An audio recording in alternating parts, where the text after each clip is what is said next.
salaamaaleykum wa rahmatullah ñu ngi am mbégte trop di seq ak yéen waxtaan jëm ci solowu gàmmu Tiwaawan Mawlud Nabi sallallahu alayhi wa sallam 2022 ñu di ko séentu booru la 7 jëm le 8 octobre incha allah xëj na nag waxtaan ci comme ni ngeen ko waxee disposition yi nga xam ni moom la ñu jël gannaaw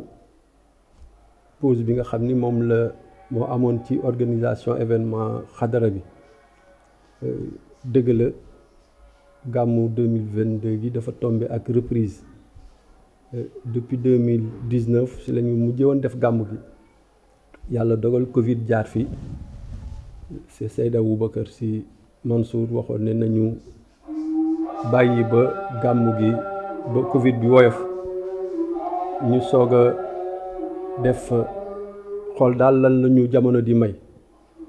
moo taxoon ñu toog ñaari at gàmmu amul ziar général amul ba ci 2021 bi jëm 2022 donc si la gannaaw bi mbir yi delloo ginnaaw la joxe ndigal ne mën nañ jëm si waajalaat li nga xam ni mooy dundal mooy programme xadara bi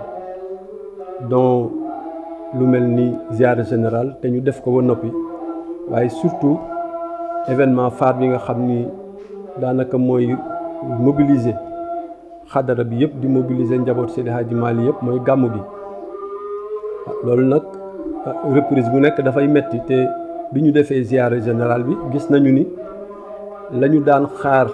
ci mobilisation weesu na ko ba ëpp ko ñu yaakaar ne test la woon pour ñun ñu foog ne kon bu ñu demee ci gàmmu gi ñu ngi ragal ne lu ëpp mobilisation boobu dina am loolu nag dafay laaj comme ni nga ko waxee ay dispositions yu ñu war a jël ndax organisation bu mu mën a nekk dafay dépendre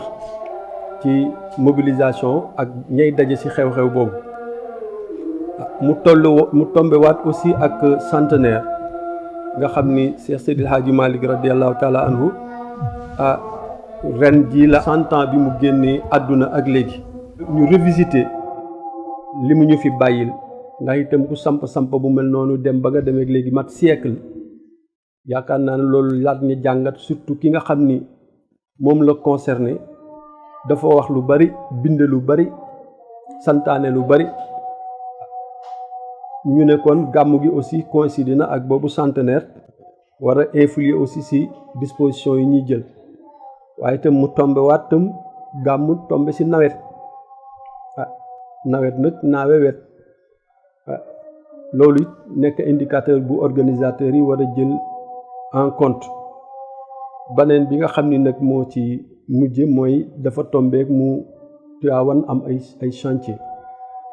rawatina chantier bi concerné